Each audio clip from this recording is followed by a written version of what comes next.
Horizon TV, the beacon for the nation.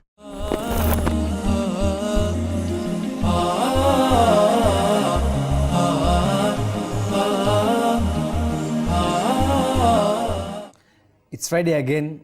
We are meeting on the weekly matters, and as you know, every Friday we host different personalities, politically, economics, entrepreneurship. And today we are doing what we have been doing last week, is part 2 of the entrepreneurship talk, and I'm hosting the CEO.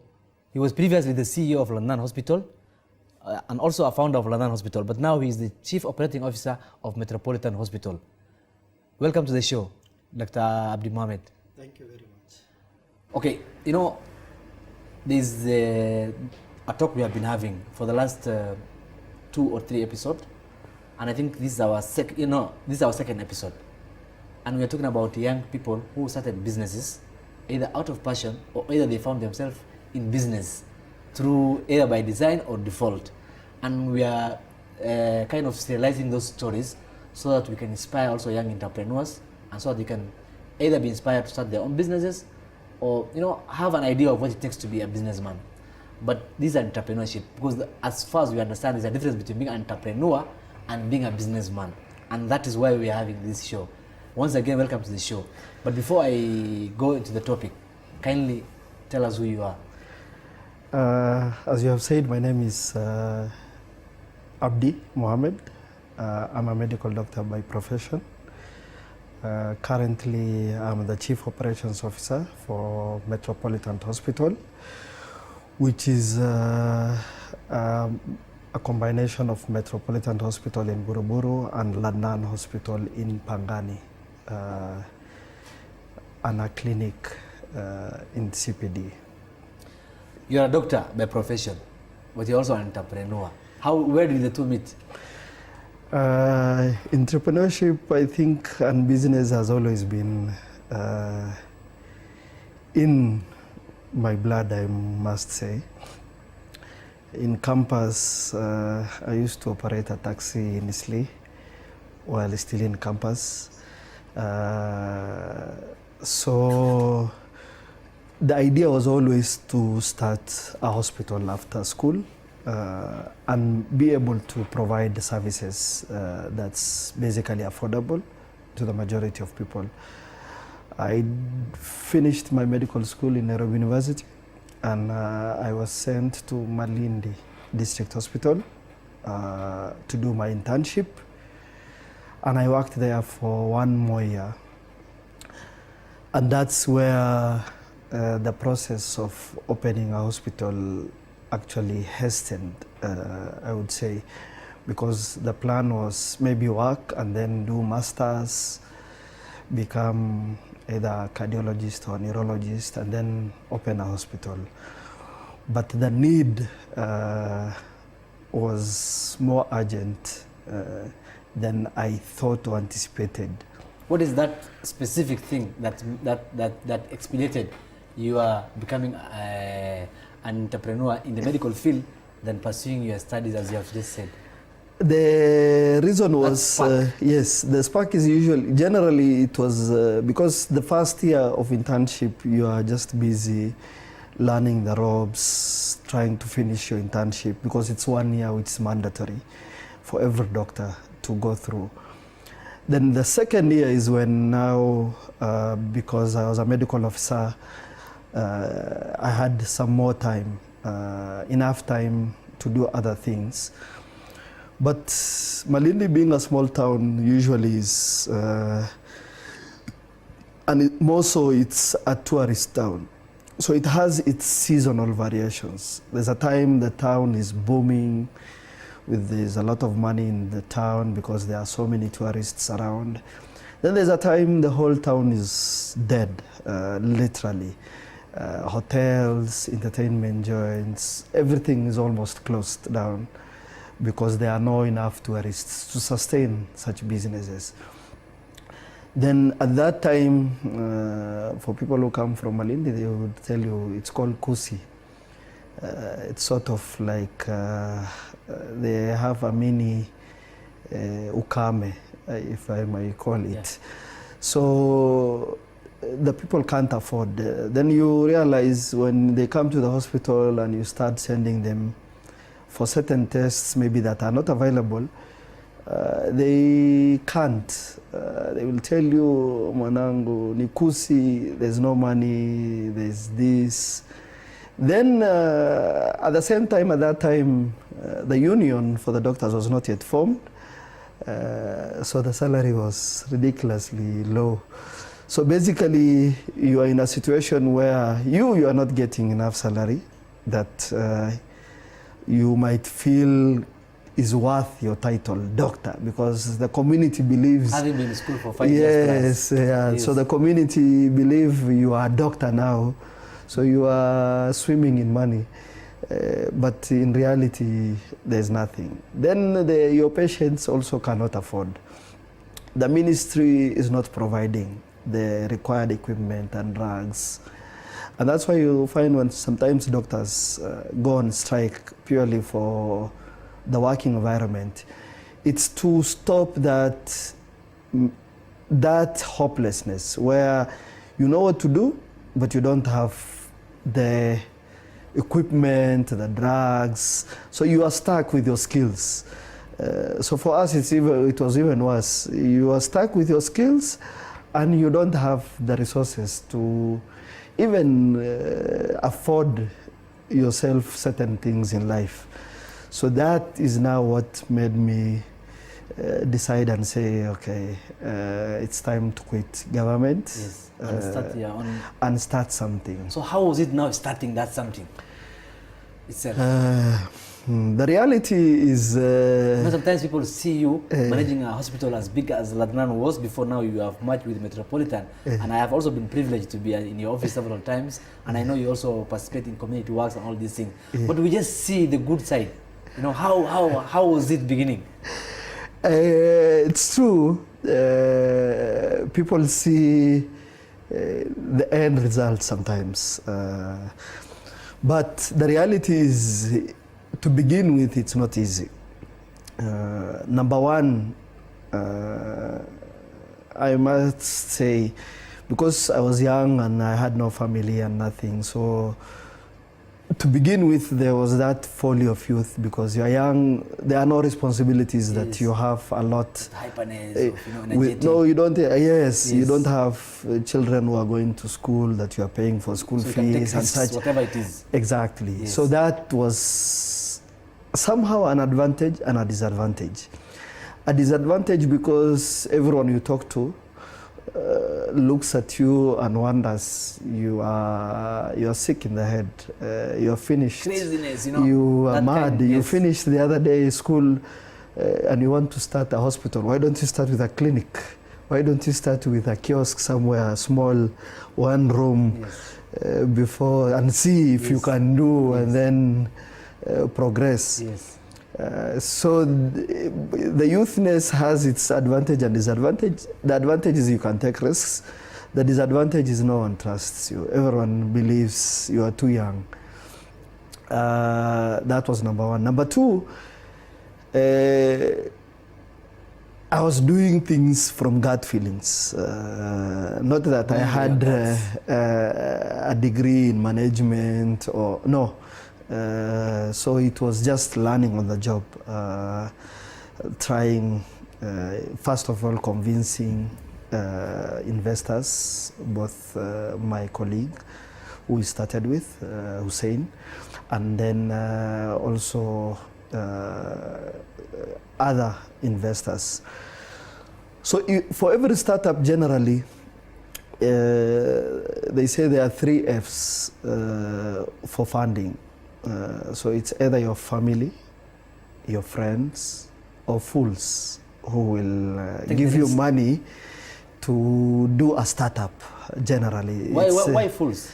That's what they say because you can understand the family, no one. Friends part. Yes. They are called fools because they are taking a leap of faith with you.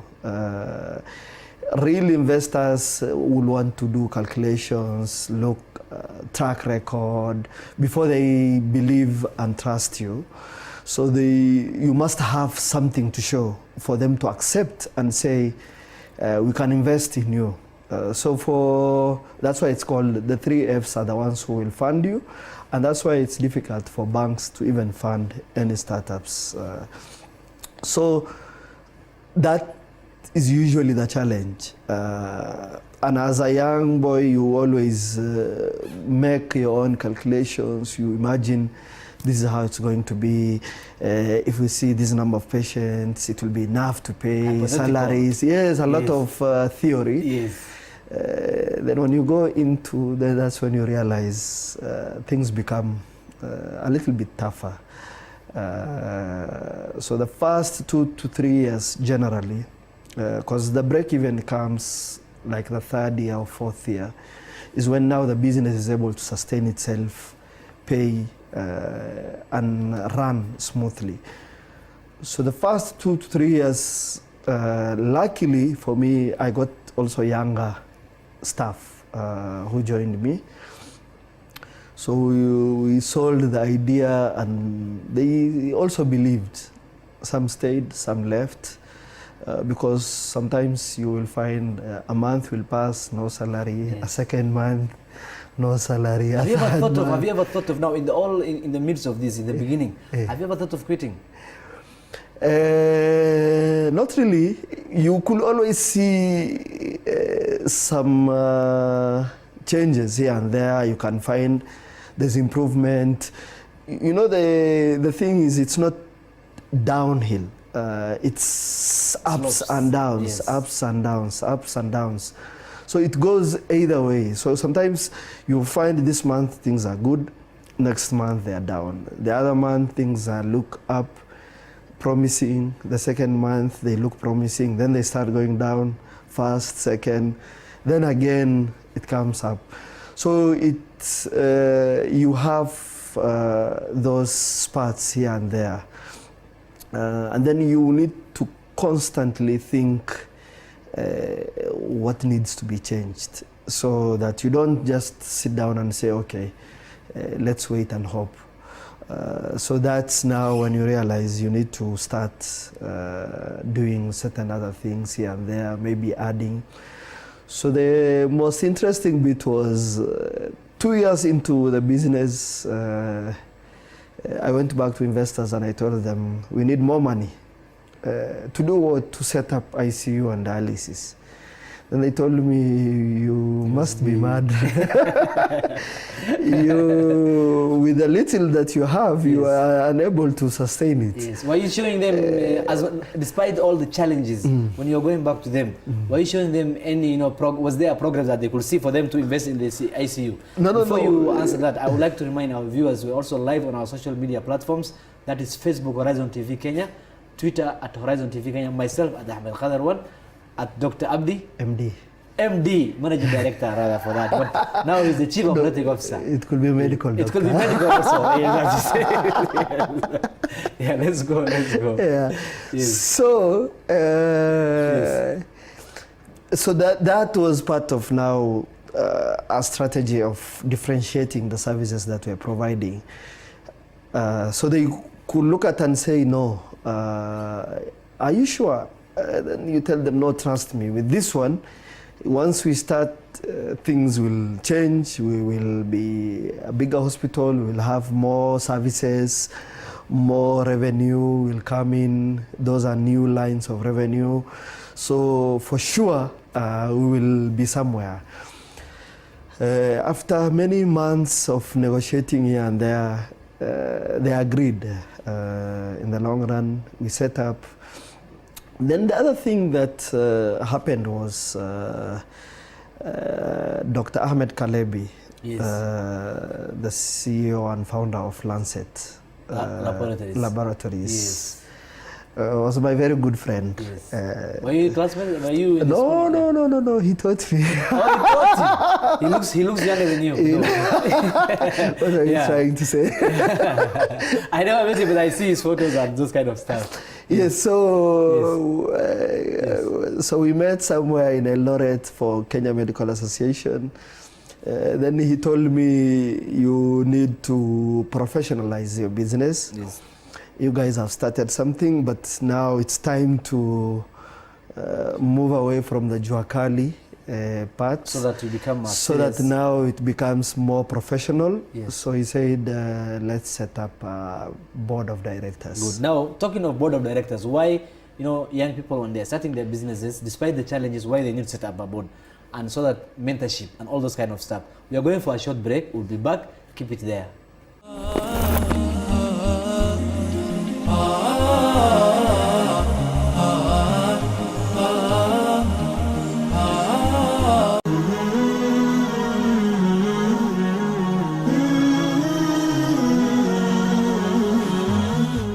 Horizon TV, the beacon for the nation.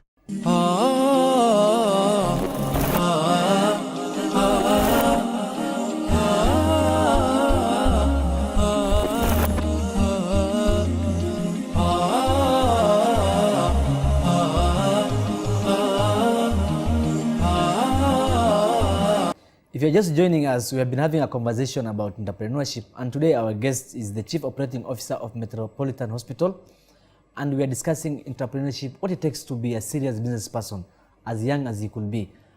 And we had an interesting conversation.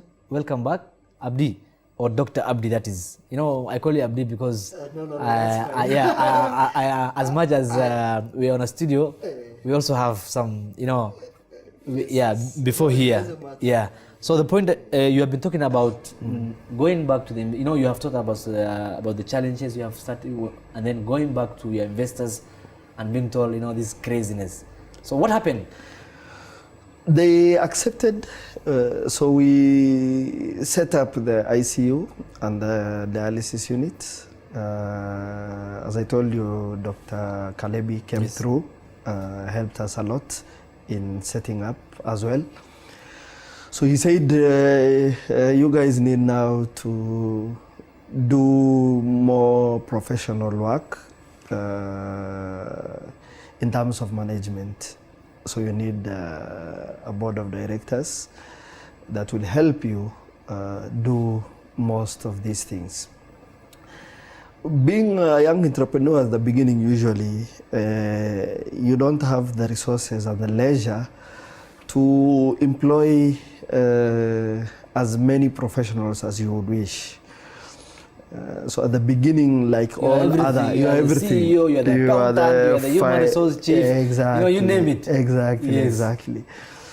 So then I asked Dr. Kalebi, what can we do? He said, you need to set up a board of directors. So he called another lecturer of ours, Professor Lore, who he said he will become the chairman of the board. Professor? Lore. William Lore is a physician. So he said, I will think about it, but it's not a bad idea. So him, Professor Lore, Cecil Kuyo, an advocate of the High Court, Ahmed Rizwan, who used to work for CIC Insurance, and Dr. Kalebi, and Mohammed Iftikhar, who used to work for Lodge Pharmaceuticals, but now had his own pharmaceutical company, joined the board, plus Hussein, my co-founder. Yes. So basically we had the two of us who are directors and shareholders, and now 5 new directors who are non-executive directors. So basically that's now when we started proper governance in terms of holding us accountable. So we went, literally they gave their time for free. It's not easy. I was to ask you that question until you answered yourself. Until you answered, before I asked the question. Yes. Now, the issue of board of directors. Yes. Here's a young person, a medical doctor, who is, quote unquote crazy, starting an idea, looking for funds to start a business. The business started, and then it is a point where you need professional services, people to guide you, and then you find a board of directors, including professor, an advocate of the High Court. How do young people be able to get that? Do they pay for it? Do these people volunteer? And if they're volunteering, how do you convince them that it's worth their time? The advocate was luckily our classmate in high school, so and he was a certified secretary. So he became the board secretary and an advocate. Kalebi was my friend and my mentor. And he was the original of the idea anyway. Yes, so Yes. he knew us when we were starting. He also started his like a year or two ahead of us. But luckily for him, he had Lancet South Africa behind him who helped him set up. So yes, it's difficult, but those guys, we told them we don't have money. But if the place makes money and things settle down, we will be able to pay sitting allowances for the board of directors. And they agreed. They said, we want to help you. Most of them knew me somehow. So they accepted and said, Prof. Lore was my lecturer, Kalebi was a friend, Kuyo was So a the point you're classmate. basically trying to drive home is, as much as you are in business, Yes. the kind of board that you're looking for proper Still governance, professional professional guys. guys must still be some people who are not far from you, in one way or the other. If you can get outside well and good. If you can't, it's easier for people who know you and who believe in the idea and who are ready to help you. Because sometimes it's not easy to get people to give their time every month for 2 to 3 hours, literally monthly. Because generally, where companies are working well, board meetings are quarterly. In a year 4 times. But these guys, because of the mess that we are in and because it was a new place that now we are trying to nurture in terms of governance, we had board meeting every month without fail. So meaning they had to set aside time 2 to 3 hours every month once and add value. And that is what changed our status from a kiosk that was being run haphazardly Yes. to a more established business that Yes. has its governance in Yes. place. And most businesses fail because of governance issue. Now, talking of governance issue, Yes, what, when you form the board, yes. how did that make a difference in how you operate? So what they do is they make sure you have all the required documentation.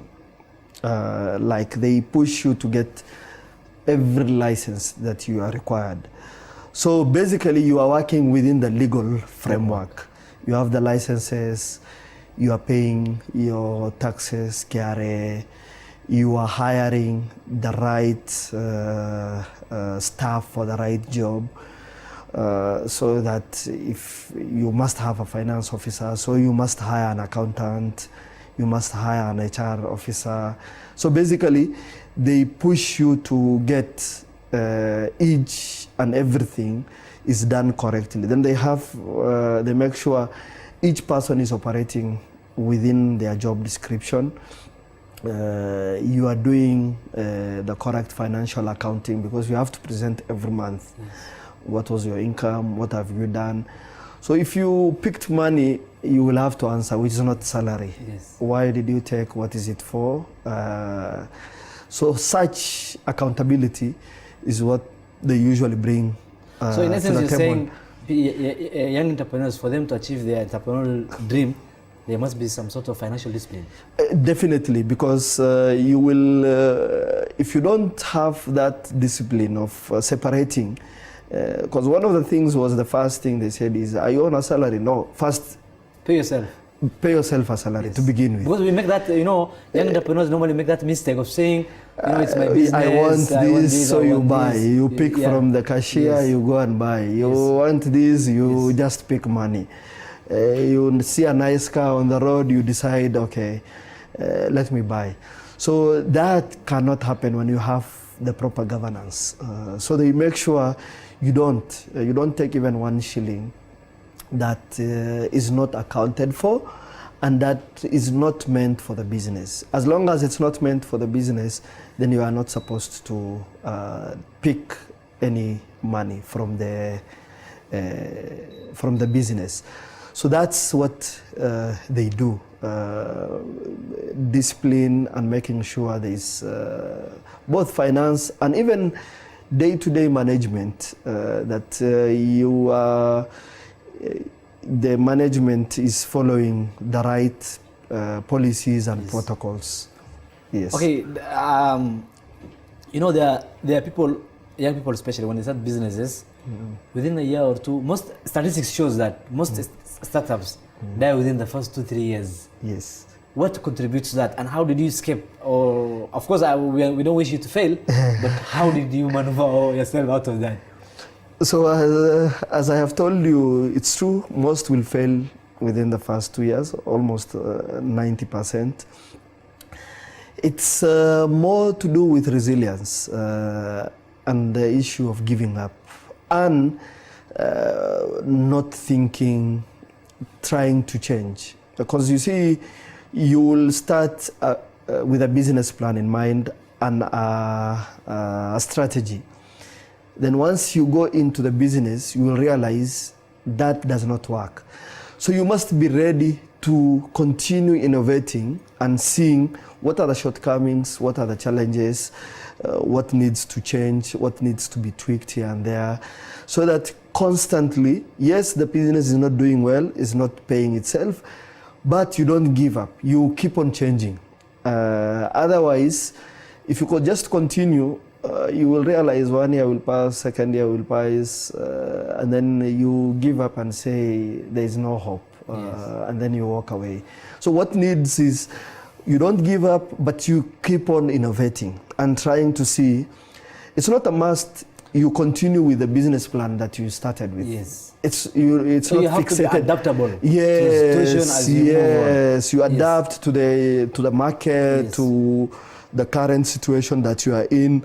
Then that way you'll be able to continue to sustain, and even you might find yourself now the third year the business breaks even, and then once it breaks even, it's just, unless you mismanage, the business will continue running to sustain itself. So now you'll be discussing expansion, yes, growth and such, yes. And bringing international or national investors, as you will call it. Because I read your story in the Business Daily. Was it in the Business Daily? Of course, before we discussed the top 40 and the under 40, which you are also 2016? 2014. Yeah, 2014. But before we come to that, as recent, the other day, I remember seeing a story, of companies that are, even getting support from international companies, what they call the venture capitalists. Yeah.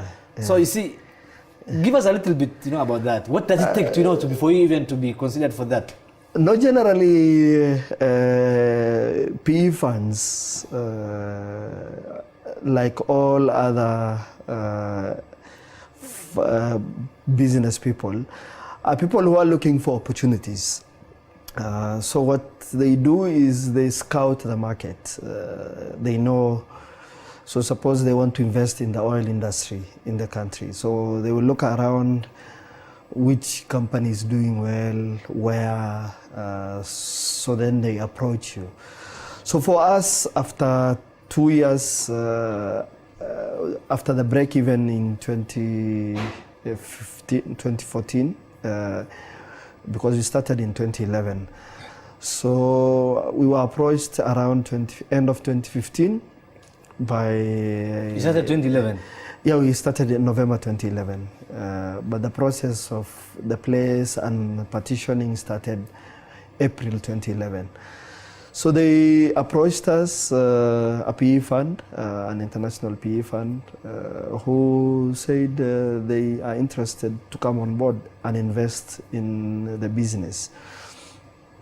So now that also comes in where the board of directors play a big role in terms of advising you whether to proceed or not to proceed. So sometimes it's good to proceed, sometimes you feel you need a little more time to build more value so that when it comes to valuation, your business is not valued very little. Yes. So Now, you Dr. get a higher Yes. amount. You have been talking of being innovative and adaptable to the situation as you climb the ladder of business. How did technology contribute to the success of your business? But before we go there, I would like us to take another break, of course, which will be our final segment. And as usual, our social media pages, that's Facebook, Horizon TV Kenya, Twitter at Horizon TV Kenya, myself at Ahmed Khader, will come back.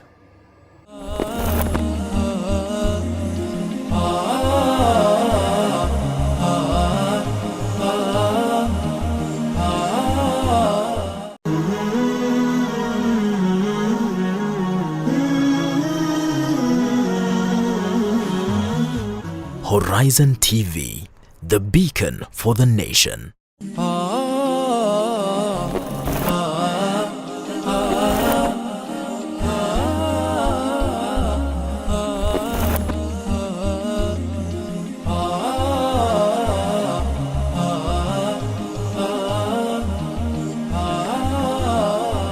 Welcome back to the show. We have been having an interesting conversation, and we're in our last segment.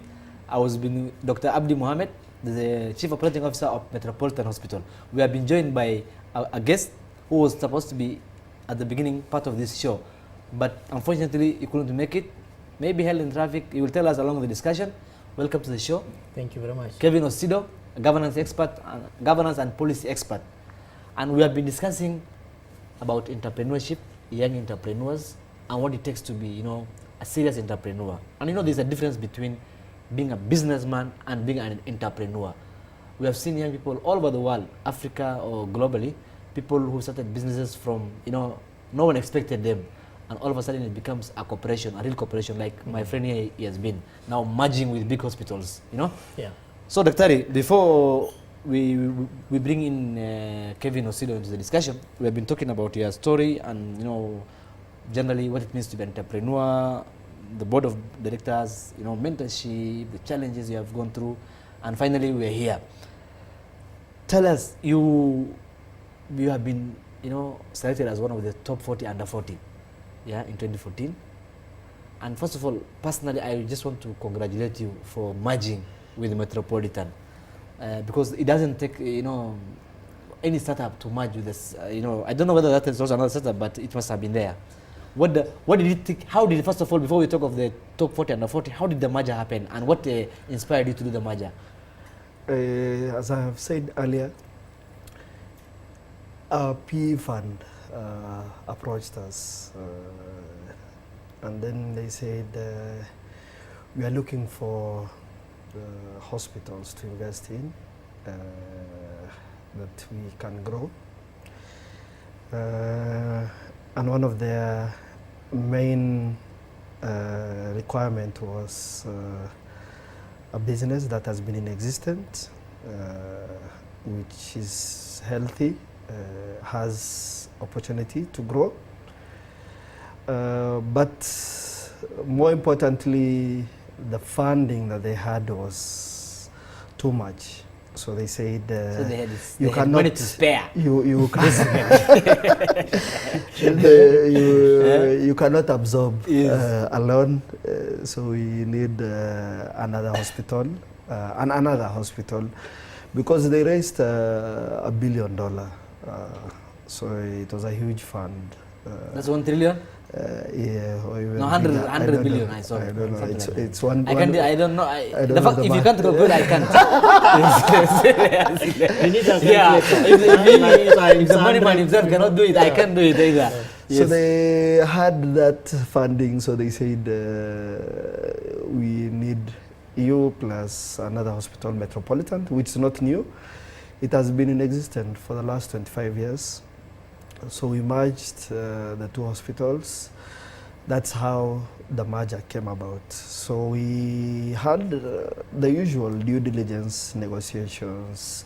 Okay, I don't want us to go to details which has to taken details us of your almost merger. 1.5 That years. is, I don't want. I Yeah. just wanted to get an Yeah. overview of what it takes to merge without necessarily going into the details.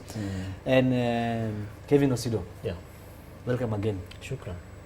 You know, we have an issue of, you know, government, be it the county or national county, talking about, you know, youth fund, people starting businesses. But we haven't seen a serious business that has been modeled out of the youth fund, unless you know one. Take us through that. Thank you so much, and I am very grateful to have been joined into this conversation, and thank you and congratulations. Thank you. Two things. One is that we are talking about cash crunch in counties today because counties are unable to do business and deliver services to the citizens because of lack of funding from national government. There is delayed disbursement, there are issues of corruption, there are investigations that are going on in some counties, there are pending, you know, payments that counties need to do. The second thing that is happening is the national debt of this country. And so this, in my view, Kadar, is very important because then we need to look at the future. What kind of future are we giving to the citizens of this country? And that future has to be embedded into the youth. And so if Daktari is talking about what he is doing right now, this is a story that needs to be amplified so that even counties now begin to look at, can we be able to look at youth empowerment opportunities, youth empowerment programs or projects as opportunities for funding certain service delivery elements in our counties. And I'm very happy that he's doing health. There could be people who are interested in agribusiness. Yes, and health being, you know, top among the big four agenda. Big four, yes, and there is... How can we make business out of that? And that therefore means that the national and county governments need to expand the opportunity so that when the president is going to China, we also want to see a list of young delegates or youth delegates who are being roped into those choppers or into those planes to go with him to the UK, to the US, also to pitch for the projects which they are doing. Of course, the former president of the US was here. He met with young people and he told them we are going to pump money into, you know, projects, programs in Africa, specifically Kenya and others, Ghana, Nigeria and others. But if you were to assess a very important question which you asked, what are the success stories? Even from our own Youth Enterprise Fund, we are struggling to pick out these success stories that can be able to stand, you know, the test of time. Two is 30%. We are still asking government, can you be able to show us the list of 30, you know, young people that you have given tenders as per the president's directive? So I think for us to be able to move forward as a nation, we need to make deliberate steps to invest in youth development through entrepreneurship and create the environment as possible, you know, for young people. Because even if you were to register a company today, I know that there are certain amendments that have been put in place to ensure that the youth find it easy still to do business. But one of the reasons why I'm late is we've had two meetings going on. One is at the Ufungamano, where we have about 600 people from all over the country, most of them also young people, looking at the Building Bridges initiative process, national dialogue issues. And then the next thing is at Pan-Afric, where the IEBC chairman and the commission was sharing with Kenyans, you know, more or less like a post-election review. You just told me you were there. Yes, and that's where I'm coming from. Yes. And why I'm bringing this up is so that we look at the spaces that are available for young people to come and, you know, hold their the leadership into account so that we're able to say, if Daktari is doing it, which county do you come from? Mombasa. Mombasa County. In Mombasa County. Yeah, he's a coast guy. Are there partnerships with county government? And can we look at Bungoma? What is the county government doing with young people there on agribusiness? Yes. If we were to go to Isiolo, there is a huge airport project going on. Turkana, Lamu, all these places. What are the very deliberate steps that the counties have put in place to engage with the youth? Other than having young people stopping vehicles and lorries that are transporting fuel, yes, we want to see them taking very... Talking of fuel, it's good that you have brought out that point. Okay. Yes. There was the issue that, yes, the fuel transportation was disrupted. Yes. Young people saying, no, these are our resources. Employers, we yes, need to be given the first priority, yes, in the opportunities that come out of this. Doctor, I also expect you to chip into that. Now the thing is, what made, you know, and why was there a difference between, you know, the government and the county government, that's the youth of that county, misunderstanding?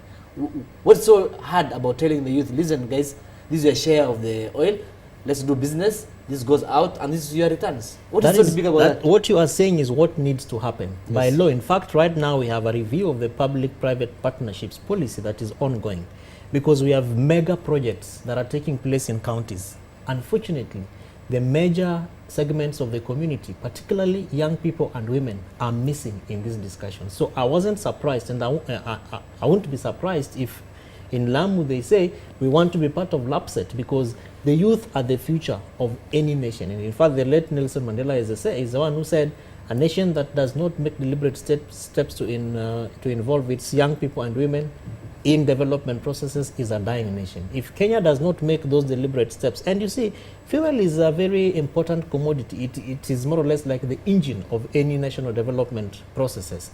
Today, Kenya is talking about increment of fuel, petrol and diesel and all these other things. If we are going to be very deliberate in terms of expanding these opportunities, not just for the citizens, but particularly young people, then we have to make steps to also invite them and give them an opportunity, like the Daktari, to have young people, mentored, have county governments make commitments through the budget, because yes, we know that even at the county level, it is up to the counties to be able to come up with youth-friendly policies and action plans that are going to safeguard the interest of young people and the women in those counties.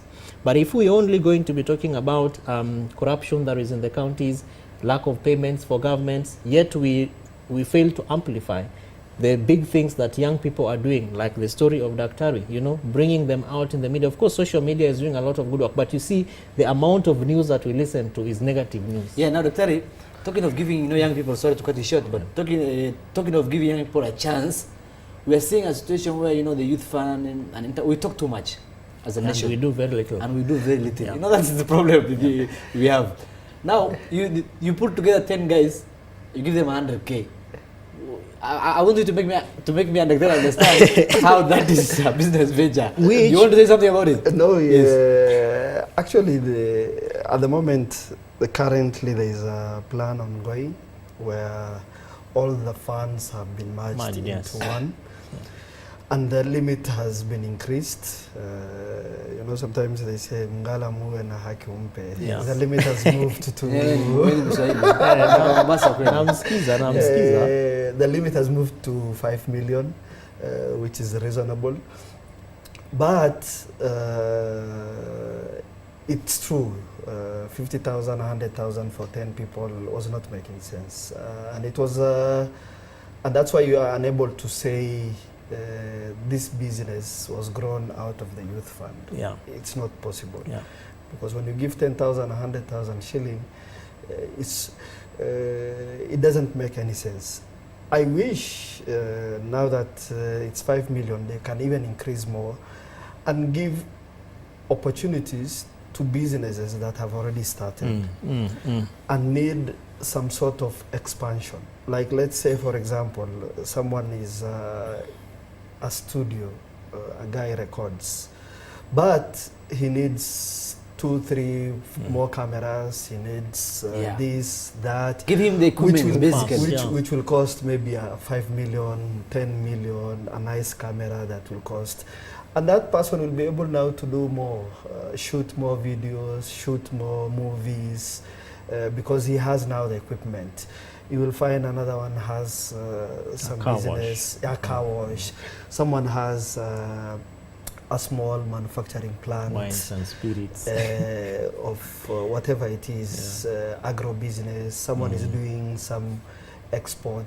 So there are many small businesses that are struggling to get funding from banks, which they are unable. But you can use now that fund, government fund, the youth fund, to help them expand and be able to succeed, or even some need to go across the border, create more jobs that will help us do export. And that's why you are able here, we watch Nigerian movies. Yes. Day and night. How difficult is it? I was in Lagos about 2 months ago, and I went to one of the places where they shoot these things. And you can't imagine the kind of opportunities it gives to young people. But you see that place for shooting needs a lot of investment. So it can only, and unfortunately, if you tell the government to do it, it will be stolen, money, corruption. So you rather give it to a private business for young people, then hold their hand and see. until it becomes successful. You know, with the banks, sometimes it's difficult to service that loan as quickly as possible. So you need like a government which will give you the money to do it and give you a holiday for 1 year, 2 years, Yes, 3 years before you start paying. Or rather, it becomes a PPA sort of. They will give you sort of a break before you start paying, 2-3 years to settle down and do completely. Then now after the third year is now when you start paying. Now, and that told, way, that fund can be sustainable. Yeah. I'm told we don't have much time. This is a very interesting conversation, and I wish my producer would have given us more time, but unfortunately, that's what it is. You know, this morning I saw a Facebook post of mine, which I did 2 years ago. It was a story I shared that said 10 jobs that didn't exist 10 years ago. And then when I shared, not today, yesterday, and then when I shared, I said, how about the next 10 years? Yes, things will be very different. Yes, because there were jobs that didn't exist 10 years ago that now they're there, and there will be many that exist right now that will be there in 10 years. How can the youth, or the government rather, facilitate digital, innovation, entrepreneurship? I don't know whether they call it digital villages or whatever. Yeah. How can the youth benefit from that? I think, and where can the government come in? We don't have time. We only have 3 minutes. I want you to use 1 minute, then we use the 2 minutes. We need to identify Yes. Digital projects at the county levels and link them up with both county projects and national. At the national level, I am aware about the digital program, the Ajira, that is also being run by the Ministry of ICT and is doing a lot of, I would say, very good work at the counties. Can we be able to therefore carry a foresight and ensure that we, like Dr. Ria said, work with these young people, but every day helping them to see the future, because as we said, the future of this country really lies in the hands of young people too. Great. Is make the environment favorable for the youth, both national and Dr. As we wind up, first of all, this is a question I asked before, but we didn't go into it, the top 40, under 40. How did that change your business? If at all it did? Not really. Yes. It's just it gives you some recognition, Yes. but not so much in the sense of it will increase your revenue or something. Yes. But it helps. Just put Ugali on your table. No. Somehow it it helps. does. It helps in terms of Yes. getting opportunities, access. It's different. When you have and when you don't have. So when you have the title, it guys, just helps. I'm sorry we don't have time. Yes. You have a minute, less than a minute. I want you to tell us what's your take on the 16% VAT on petroleum and where are we heading economically? The same question for you, and then we close this story. The story is the same for most African countries, especially those ones that have natural resources. I think Kenya needs to learn from what is happening in other parts of this continent of ours. Government needs to put up stopgap measures to ensure that monies that have been stolen are actually brought back, and that citizens need to be given that trajectory of what is Treasury forecasting and how is it going to change the lives of Kenyans, and what are the time frames for what we expect. For instance, we are told that there is not just oil but even water in Turkana that can feed this country for the next 70 years. What is that? What does it mean to Less than a development? second, the 16%, and then we... No, there is a need for an overhaul in terms of taxation and a discussion, and hopefully the next election, tax will be one of the main topics and agendas. And we need also to learn to live within our means. We need to learn within our means. For young entrepreneurs, of course, that doesn't have to do with the tax. Even as you at home, you have to live within your means for you to be a serious young entrepreneur. I've learned a lot in this discussion today. Let's do it next Friday, and have a good evening.